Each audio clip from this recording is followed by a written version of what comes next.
آپ قربانی کرتے ہیں اللہ کو راضی کرنے کے لیے کرتے ہیں یا گوشت کھانے کے لیے کرتے ہیں؟ آپ کہو گے گوشت کھانے کے لیے نہیں، اللہ کو راضی کرنے کے لیے قربانی کرتے ہیں۔ حضرت ابراہیم علیہ السلام جو اپنے نور نظر اور لخت جگر سیدنا اسماعیل علیہ السلام کو لے کر کے گئے تھے، کہاں لے کر کے گئے تھے؟ اللہ اکبر، وادی مینا میں۔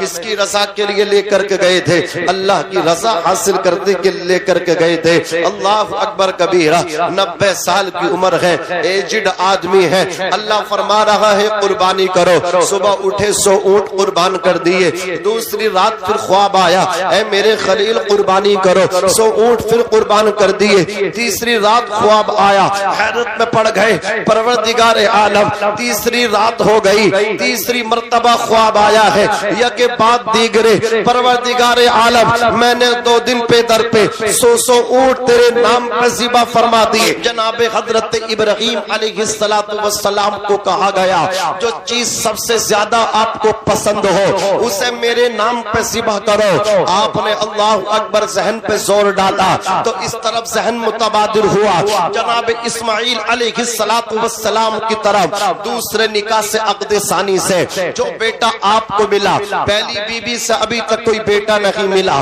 تو دوسرا نکاح کیا۔ آج یہ میرا ظالم معاشرہ اللہ اکبر کبیرہ حرام کاری کرنے والوں کو اچھا دیکھتا ہے۔ اللہ اکبر کبیرہ جو لیو ان کے اندر ریلیشن شپ بناتے ہیں مالداری کی بنیاد پہ، سونا چاندی کی بنیاد پہ، اللہ اکبر 10 مکانوں کی بنیاد پہ 10 گرل فرینڈز رکھتے ہیں، لیو ان کے اندر مستیاں کرتے ہیں، جوانی آتی ہے جانے کے لیے، تمہاری یہ مکاریاں تم یہ سمجھ رہے ہو کوئی نہیں دیکھ رہا لیکن میرا خدا تو تمہیں دیکھ رہا ہے ظالموں۔ میرے ظالم سماج میں اللہ اکبر کبیرہ نکاح کو مہنگا کر دیا، زنا کو بہت سستا کر دیا۔ اللہ اکبر کبیرہ مصطفیٰ جان رحمت کے پیارے دیوانوں، میں تو کہتا ہوں قرآن کے فرمان کو ماننا چاہیے، اگر طاقت ہو کیپیسٹی ہو تو اس پہ عمل بھی کرنا چاہیے۔ قرآن کہتا ہے نکاح کرو، 1 عورت سے، 2 عورتوں سے، 3 عورتوں سے،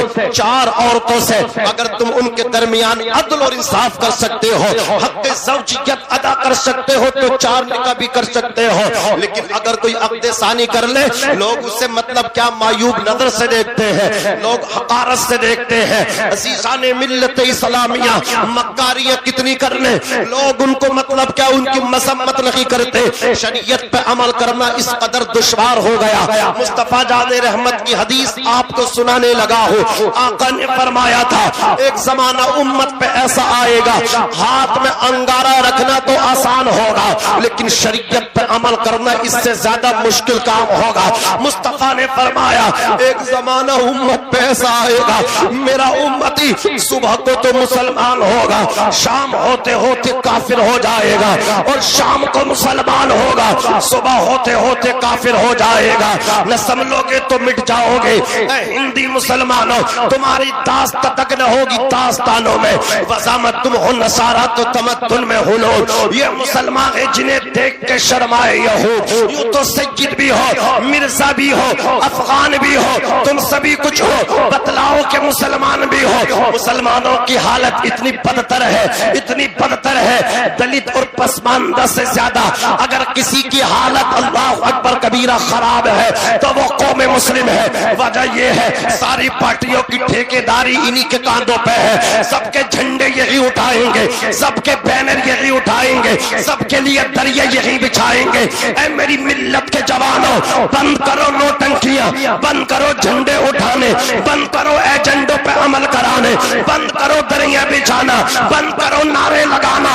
آ جاؤ، نہ سمجھو گے تو مٹ جاؤ گے۔ اے ہندی مسلمانوں کسی نیتا کے پیچھے مت چلو، آمنہ کے لال کے پیچھے چلو، اپنے آپ کو پاکیزہ رکھو، ظہر کے لیے اذان ہو، سارے کام کاج چھوڑ کر کے اللہ کے گھر میں چلے جاؤ، سربت سجود ہو جاؤ، اپنے آپ کو سرنڈر کر دو، عصر بھی پڑھنے لگو، مغرب بھی پڑھنے لگو، عشاء بھی پڑھنے لگو، فجر بھی پڑھنے لگو، 5 وقت کے نمازی بن جاؤ اور تم خدا کے ہو جاؤ، ساری دنیا تمہارے قدموں میں میرا رب ڈال دے گا۔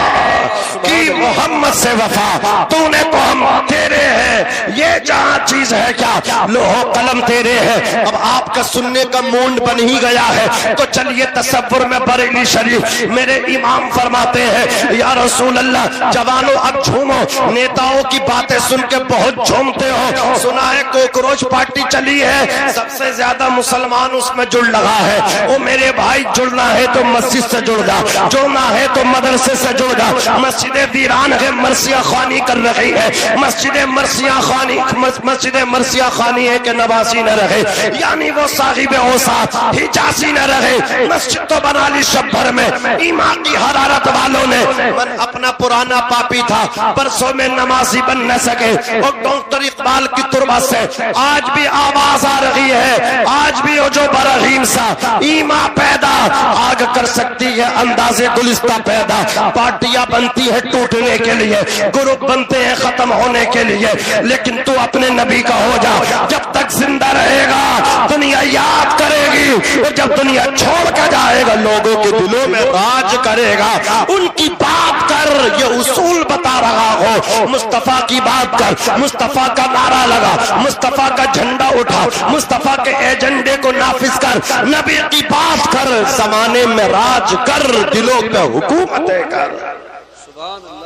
اعلیٰ حضرت فرماتے ہیں یا رسول اللہ زمین و زماں تمہارے لیے، مکین و مکہ تمہارے لیے، چنین و چنا تمہارے لیے، بنے دو جہاں تمہارے لیے، ہم آئے یہاں تمہارے لیے، اٹھے بھی وہاں تمہارے لیے، تمہاری چمک تمہاری دمک تمہاری مہک، زمین و فلک سمک و سمک مسک کا نشا تمہارے لیے، جنہ میں چمن چمن میں سمن سمن میں پھبن پھبن میں دلہن سزائے محن، تو ایسے ملن یہ امن و اما تمہارے لیے، خلیل و نجی مسیح و صفی سبھی سے کہیں بھی بنی، یہ بے خبری کہ خلق پھری کہاں سے کہاں سے کہاں، بولو تمہارے لیے، کتنا مولا ہے تمہارے لیے، کہاں سے کہاں تمہارے لیے، اشارے سے چاند چیر دیا، چھپے ہوئے خور کو پھیر لیا، گئے ہوئے دن کو عصر کیا، یہ تاب و تبا تمہارے لیے، سبابو چلے کہ باغ پھلے، وہ پھول کھلے کہ دن ہو بھلے، لیبا کے تلے سنا میں کھلے،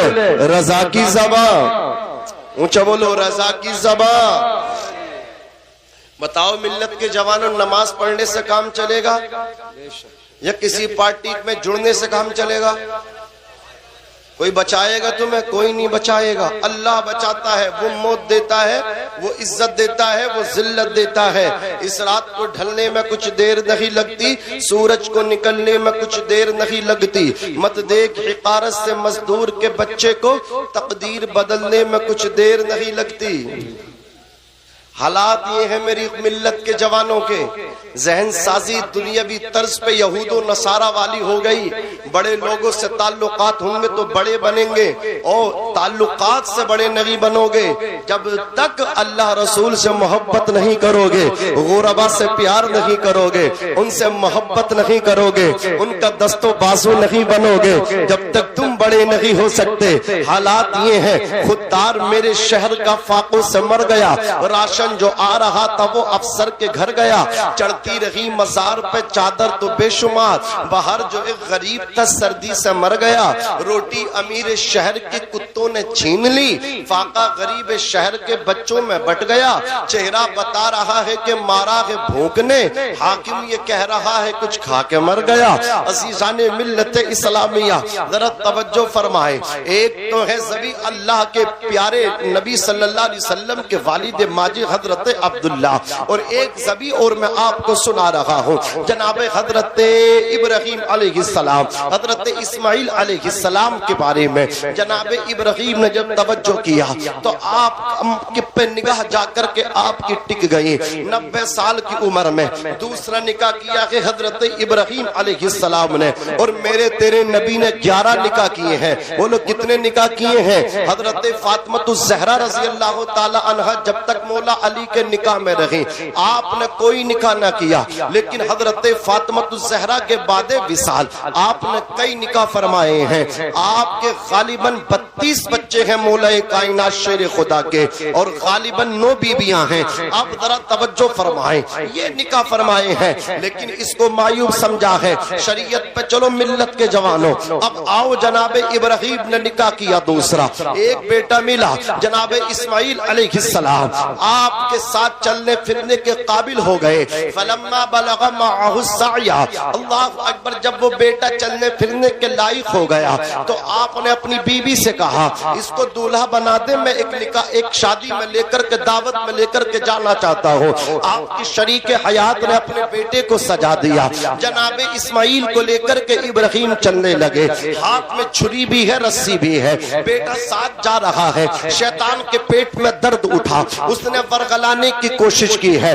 سب سے پہلے حضرت ہاجرہ کو، یہ شیطان جو ہے اپنا ہتھیار بناتا ہے عورت کو، عورت کا سہارا لے کر کے بڑے بڑے اچھوں کے تقوی خراب کرتا ہے، یہ عورت کی مدد لیتا ہے۔ ملت کے جوانوں، حضرت ہاجرہ کو اس نے ورغلانے کی کوشش کی، لیکن حضرت ہاجرہ کا ایمان کتنا مضبوط تھا۔ حضرت ہاجرہ نے فرمایا کان کھول کر کے سن لے، اگر رب کا حکم ہے حکم ربی ہے، ایک اسماعیل ہے، اسماعیل جیسے 100 بیٹے بھی ہو، یا کے بعد دیگرے پہ در پہ ایک ایک کر کے سب کو قربان کر دوں گی، رب کا شکر ادا کروں گی۔ اس کے بعد اس شیطان نے حضرت اسماعیل کو ورغلانے کی کوشش کی، انہوں نے بھی سیم جواب دیا، وہ یہاں سے بھی ناکام ہوا۔ پھر حضرت ابراہیم کو ورغلانے کی کوشش کی، آپ اپنے خواب کو سچ سمجھ بیٹھے ہو، آپ نے فرمایا میرا خواب اللہ کا حکم ہے، وحی الہی ہے، اللہ کا آدیش ہے۔ شیطان یہاں بھی ناکام ہوا، موٹا تازہ فروت جانور بن کر کے بیٹھ گیا، عرض کی مولا اس نے راستہ بلوک کر دیا۔ رب نے فرمایا 7 کنکر یا مارو، کنکر مارنے سے کیا ہوگا؟ آواز آئی جتنا حکم دے رہے اس پہ عمل کر لو، کنکر مارنا تمہارا کام ہے، اسے برباد کرنا رب کا کام ہے۔ 7 کنکریاں ماری ہے، وہ جانور جو بشکل شیطان جو بشکل جانور بیٹھا تھا بسم ہو گیا۔ پھر دوسری مرتبہ آیا، 7 اور ماری، تیسری جگہ آیا، 7 اور ماری، 21 کنکریاں ماری، تینوں اللہ اکبر جمرات پہ۔ آج حاجی کے لیے یہ واجب قرار دے دیا گیا کہ اگر حج تمہیں مکمل کرانا ہے تو کنکریاں مارو گے، جناب ابراہیم علیہ السلام کی سنت پہ عمل کرو گے۔ تینوں جمرات پہ حاجی حجن کنکریاں مارتے ہیں۔ اب اللہ اکبر کبیرہ اپنے بیٹے کو لے کر کے وادی مینا میں پہنچ گئے، بیٹے کو لٹا دیا زمین پہ۔ اللہ اکبر، بیٹے نے کہا ابا میرے 3 سوال ہیں، ان سوالوں کو پورا کر دو۔ پہلا سوال یہ ہے جب آپ میری گردن پہ چھری چلائیں تو اپنی آنکھوں پہ پٹی باندھ لیں۔ دوسرا سوال میرا یہ ہے کہ میرے ہاتھ پیروں کو رسی سے نہ باندھے، اور جب میں ذبح ہو جاؤں میری اس قمیص میرے جبے کا جو خون سے لت پت خون آلودہ ہو، اسے جا کر کے میری امی ہاجرہ کو دے دینا۔ اللہ اکبر کبیرہ کا بیٹے ایک بات بتا، میں تیری گردن پہ چھری چلاؤں تو اپنی آنکھوں پہ رسی اور پٹی کیوں باندھ لو؟ عرض کیا کہ جناب اسماعیل نے وہ اس لیے کہ جب آپ میری گردن پہ چھری چلائیں گے، باپ سب سے زیادہ محبت اگر کسی سے کرتا ہے تو وہ اپنے بیٹے سے کرتا ہے، ماں بھی محبت کرتی ہے، باپ بھی محبت کرتا ہے، دونوں کے پیار میں فرق یہ ہوتا ہے ماں اظہار کرتی ہے، باپ محبت